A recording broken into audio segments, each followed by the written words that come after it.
Hi there. I just wanted to do this video because, as you know, I've done two other videos debunking the whole rumour or claim that puberty blockers cause permanent castration or infertility, if you want to call it that. Now, you can tell by this title, this video is going to be a little bit cruel. I'm going to be a little bit cruel here. Now, I don't mean to be cruel, but I'm going to highlight why this whole thing is stupid, because I'm going to lay down all the common sense on the table as well. I'm just going to lay out on the table, okay? Now, despite the fact that the other two videos I did lay out why this is factually incorrect, in this video I'm going to lay it down in a short way, and basically why the whole idea is moronic. Puberty blockers have been used on children. This is non-trans children for the past 30 years. These were intended to be used by children originally for any hormone instability or complications in or during puberty. They then also realised that they could use these blockers to treat certain conditions in menopause, with women in menopause, and also to help with the prevention or treatment of prostate cancer and with the treatment or prevention of breast cancer. In the past 30 years, barely, if not any of these people were permanently or made infertile. There may have been somewhere rare cases, albeit this will occur with any form of medication you have. A very small percentage of people will have adverse effects to any medication. The other thing, which also to point out that this whole thing is a crock of shit, is because people who have been on these, who are indeed trans, have still been able to have children.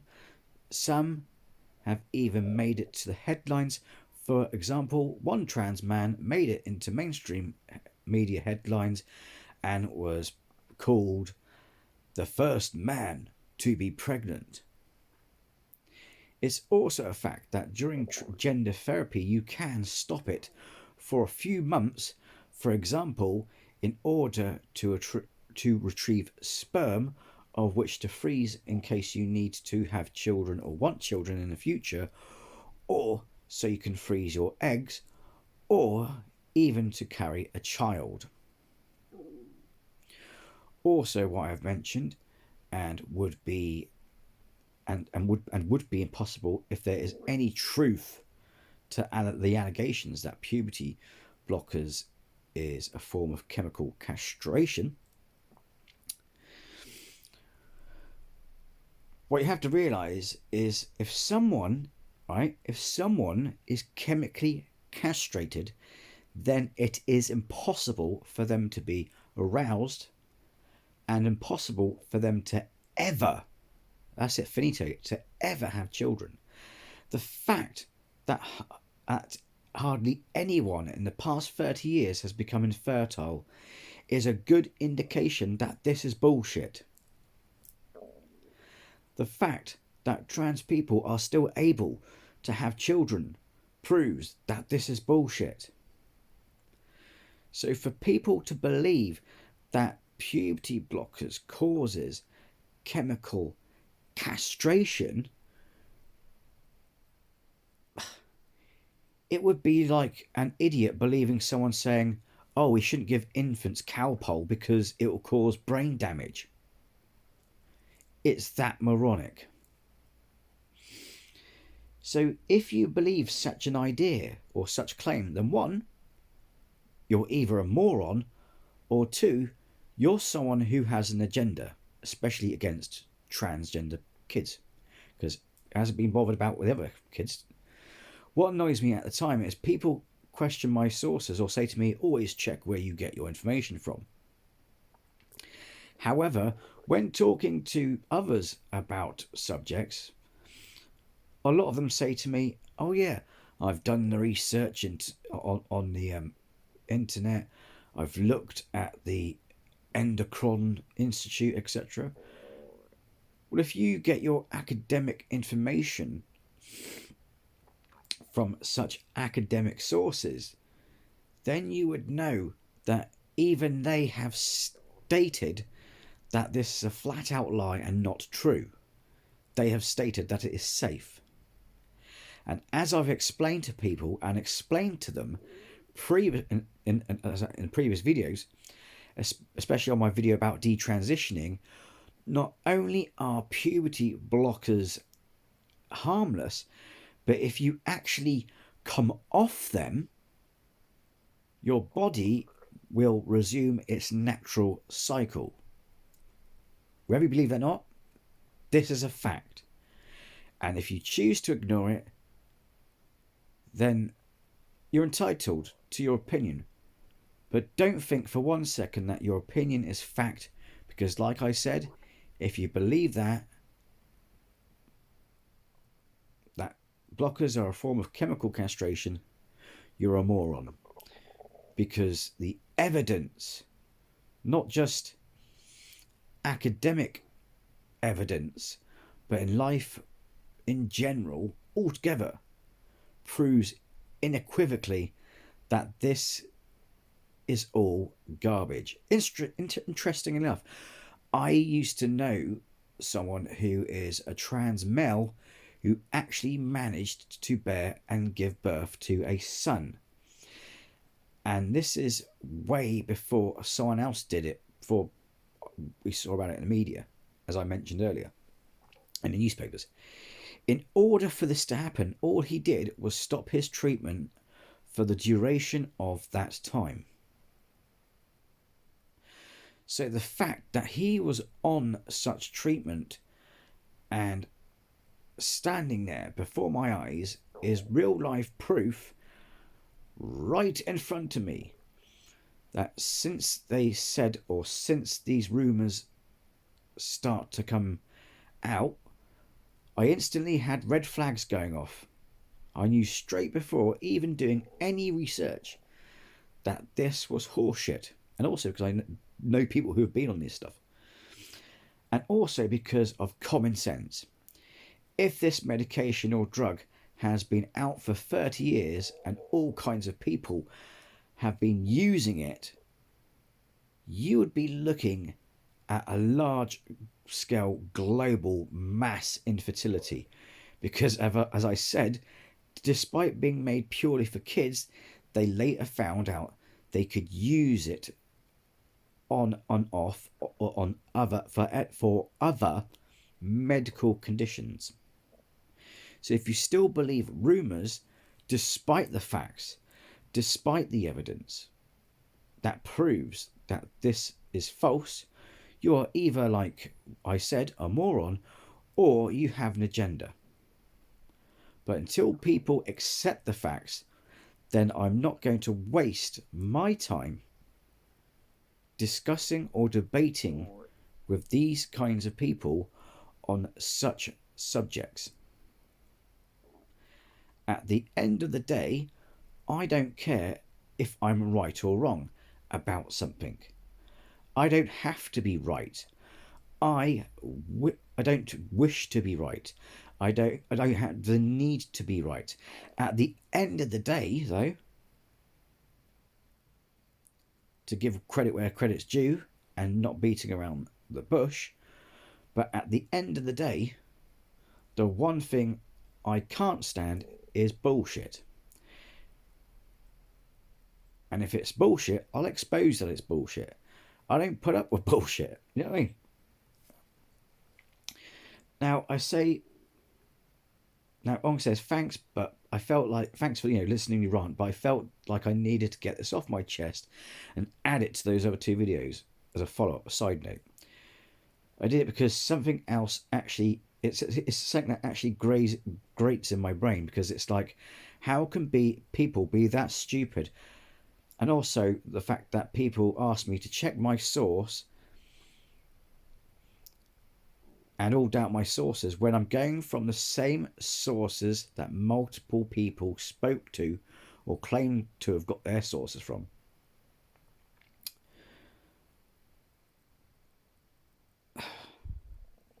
And just, by going a handful of people speak to, or people where it's like, if you're claiming to get your information from academic sources,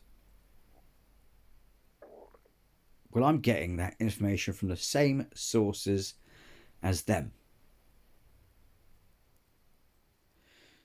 So you're either lying about doing any research at all on the matter, or you're a moron, or you have an agenda, or you're just latching on to negative and false information for some kind of agenda, because at the end of the day, the fact that infants and children now can't have blockers, it's potentially destroyed a lot of people's physical health. And to add to that, people think they're protecting children from stopping them taking them. But now, not only are you looking at medical complications for non-trans children who have hormone problems or puberty complications, but you're also be now looking at transgender kids, or really it's actually young adults, who can't complete their treatment, and therefore you're looking at potential suicide cases going up, all of which will be on your hands if you are of those people who helped ban kids receiving the proper gender therapy that they need. Thanks for listening to my little rant, but as you can see, something bad can potentially, this sort of could lead to harming others. And like I said, it's now prevented people from getting the care they need. And to the doctors who say it's dangerous, I can guarantee you they are still prescribing it to women, or women on menopause, or people who are trying to avoid prostate cancer and breast cancer. I can guarantee you they're still giving it to them despite the so-called danger. And as I said in my other videos, if you look at how HRT works, potentially temporary or permanent infertility only, or may occur during the initiation of testosterone treatment or estrogen treatment, not the blockers themselves. It's not definite nor 100% cert that people become infertile. This, at the end of the day, comes down to a percentage of people who may have adverse effects, for example, as with any medication or medical treatment, depending on that individual. They may have adverse effects to medication, just like any other medication. Anyway, thanks for listening to my rant. I don't mean to offend anyone, but like I said, if you go back and watch over the other two videos, and also you probably don't need to now, because I've just laid out the basic common sense of why this is all stupid. Because just by having me explain the basics out just like this, I'm pretty sure you're sat there working it out in your head, going, yeah, I'm pretty sure you're working out already by the end of this video, thinking, yeah, all these claims just sound like a load of garbage, because 30 years or so, 30 years, those 30 years speak for itself, and the fact that anyone who has used blockers, trans and non-trans, are able to still have kids, and have gone on to have kids, etc. It's crazy. Also, ignorant people in defence would say, of course these people would say it's safe. They want the money. Not much money is made in gender therapy, as many can't afford the therapy. And if it was all about money, I'm pretty sure there would be no opposition. They would be all behind it, going, wanting a cash and wanting the money. So that argument is rubbish. They'd be going, oh yeah, it's safe, give me money, give me money. It's funny also that people trust their doctors, because if we're going to work off that logic, then your doctor could be pumping you with shit just for money. Anyway, it's crazy. Anyway, so thanks again for watching. Take care and be well.